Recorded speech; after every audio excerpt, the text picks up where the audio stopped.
Hello guys, आज मैं आपके सामने जिस मूवी को एक्सप्लेन कर रहा हूँ वो एक कपल की सच्ची कहानी है जिनकी कार एक बर्फ के तूफान में फंस जाती है और आगे इनके साथ क्या क्या होता है ये हम लोग आज इस वीडियो में जानेंगे। तो चलिए दोस्तों, हम ज्यादा समय ना खराब करते हुए वीडियो को शुरू करते हैं। इस मूवी की स्टार्टिंग डायरेक्ट कार से ही होती है, यानी इस मूवी में ऐसा कुछ भी नहीं बताया गया कि ये दोनों घर से कैसे निकले या फिर इनकी पर्सनल मैरिड लाइफ कैसी चल रही है। यहाँ हमें डायरेक्ट ये देखने को मिलता है कि 2002 में एक अमेरिकन नॉवेलिस्ट जिसका नाम नाओमी होता है, वो अपने हस्बैंड मैट के साथ नॉर्वे जा रही थी, लेकिन रास्ते में एक बर्फ के तूफान की वजह से ये दोनों अपनी कार में ही फंसे रह जाते हैं और इनके आसपास ढेर सारी बर्फ होती है जिस वजह से इनकी कार की विंडो भी नहीं खुल रही होती। अब ये दोनों यहाँ बहुत बुरी तरीके से फंस चुके होते हैं जिसका रीजन मैट होता है।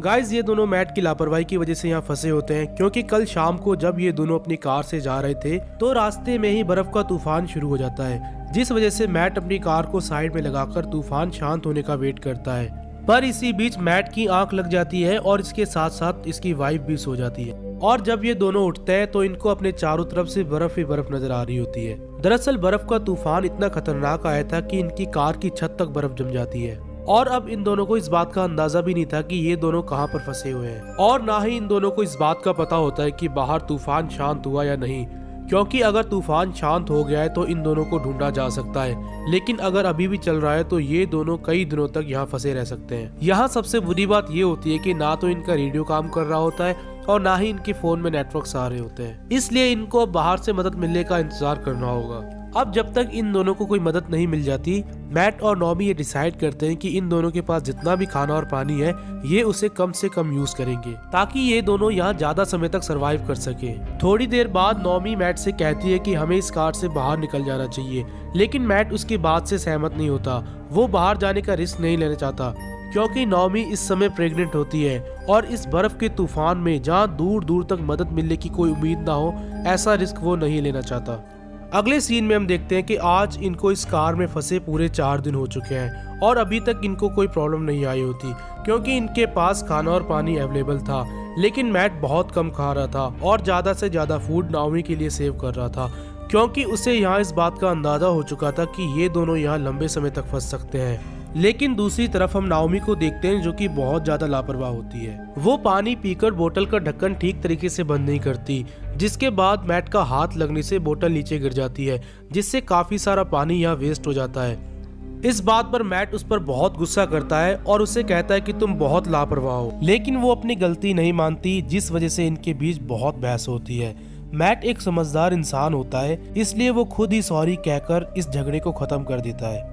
कुछ दिन बीत जाने के बाद आज इनको इस कार में फंसे पूरे 7 दिन हो चुके हैं। मैट यहाँ अपनी कैंडल से विंडो के साइड की बर्फ को पिघलाने लगता है ताकि वो उसे पी सके क्योंकि अब तक इनका पानी भी खत्म हो चुका होता है, इसलिए वो इस बर्फ को पिघलाकर पानी पीना चाहता है। थोड़ी देर बाद हम देखते हैं कि नाओमी के फोन में नेटवर्क आ जाते हैं, जिसे देखकर नाओमी जल्दी से अपने डैड को कॉल करती है, पर यहाँ वो इतनी इमोशनल हो जाती है कि वो अपने डैड को अपनी लोकेशन नहीं बता पाती और बस रोती ही रहती है। लेकिन तब तक इसके फोन की बैटरी लो हो जाती है जिससे वो बंद हो जाता है। ये देखकर मैट नॉमी पर चिल्लाता है। वो कहता है कि तुमने इतना अच्छा मौका कैसे गवा दिया, तुमको रोने के बजाय उनको हमारी लोकेशन बतानी थी। लेकिन मैट को पता है कि अब कुछ नहीं हो सकता, इन दोनों को अब दोबारा से यहाँ वेट करना होगा। फिर ऐसे इन दोनों को इस कार में 2-3 दिन और बीत जाते हैं। यहाँ नाओमी मैट से कहती है कि हमें इनमें से किसी एक विंडो को तोड़कर यहाँ से बाहर निकल जाना चाहिए, पर मैट नाओमी से कहता है कि अगर हम ऐसा करते हैं तो हमारी कार की सारी हीट बाहर निकल जाएगी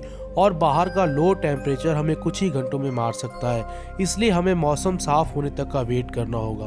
अगले दिन तूफान शांत हो जाता है और रोड साफ करने के लिए एक ट्रक आता है, जिसकी आवाज सुनकर ये दोनों उस तरफ जोर जोर से चिल्लाने लगते हैं, लेकिन उस ट्रक की खुद की ही आवाज बहुत ज्यादा होती है जिस वजह से वो रोड साफ करके यहाँ से चला जाता है और इन दोनों को नहीं देख पाता।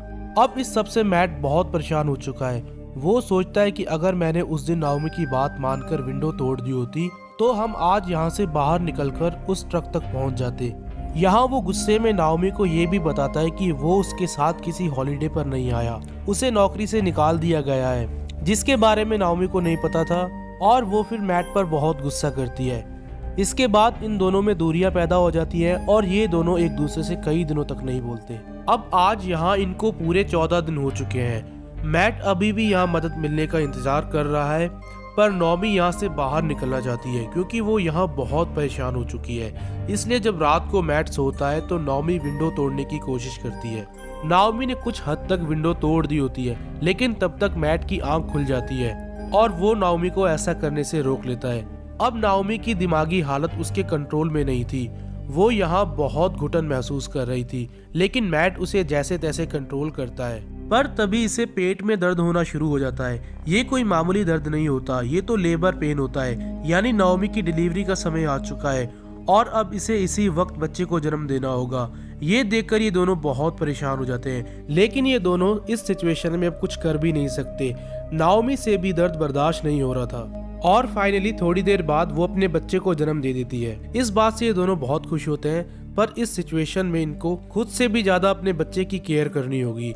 ये एक बेबी गर्ल होती है जिसका नाम ये ओलिविया रखते हैं। अब जैसे जैसे समय बीतता जाता है ये दोनों खुद से भी ज्यादा अपने बच्चे का ध्यान रखते हैं। आज इनको इस कार में 20वां दिन है और ये दोनों हर वो कोशिश कर रहे हैं जिससे इनकी बेटी ओलिविया का बॉडी टेम्परेचर ठीक रहे, पर विंडो टूटने की वजह से इनकी कार का टेम्परेचर डाउन होता जा रहा था और ओलिविया को गर्म रखना भी बहुत जरूरी था। ये देखकर मैट अपने कपड़े उतारकर ओलिविया को पहना देता है, जिसके बाद ओलिविया और नाओमी दोनों सो जाते हैं और मैट सारी रात ठंड में कांपता रहता है। सुबह जब नाओमी की आंख खुलती है तो वो मैट से पानी मांगती है, पर मैट उसको कोई जवाब नहीं देता। नाओमी देखती है कि मैट ठंड से जम चुका है। ये देखकर वो बहुत घबरा जाती है और वो उसे उठाने की कोशिश करती है, लेकिन अब बहुत देर हो चुकी थी क्योंकि ठंड के कारण मैट की जान जा चुकी थी। ये देखकर नाओमी को सदमा लगता है और वो रोने लग जाती है। अब 2-4 दिन बीत जाते हैं और नाओमी चुपचाप एक जगह पर बैठी होती है। उसके हाथ में एक डायरी होती है जिसे वो खाना शुरू कर देती है, लेकिन इसके बावजूद भी उसे बहुत तेज भूख लग रही होती है, जिसके बाद वो अपने पेट से निकले मांस को खाना शुरू कर देती है, जो कि उसकी डिलीवरी के समय निकला था।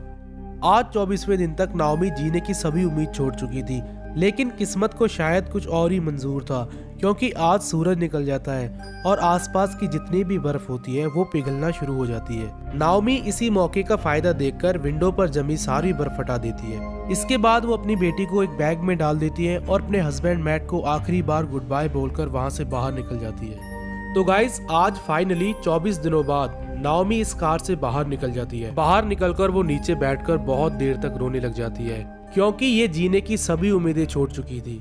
अब ये यहाँ से पैदल चलना शुरू कर देती है।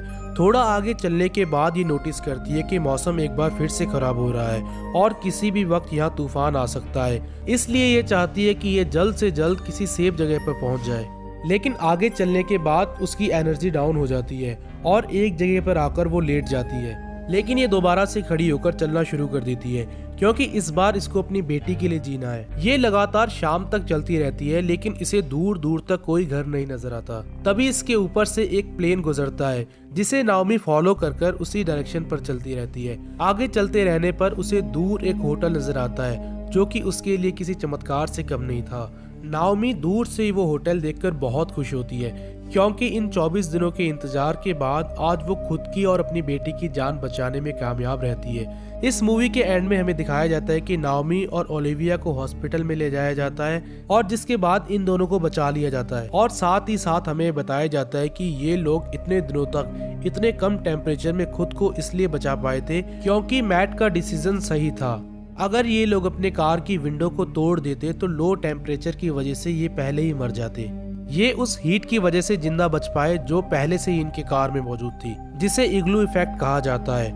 नाओमी आज भी अपने हस्बैंड मैट के सैक्रिफाइस को नहीं भूल पाई। वो आज भी अपना लिखने का काम जारी रखती है और वो अपना वर्क मैट को डेडिकेट करती है। और दोस्तों, इसी के साथ ये मूवी यहाँ खत्म होती है।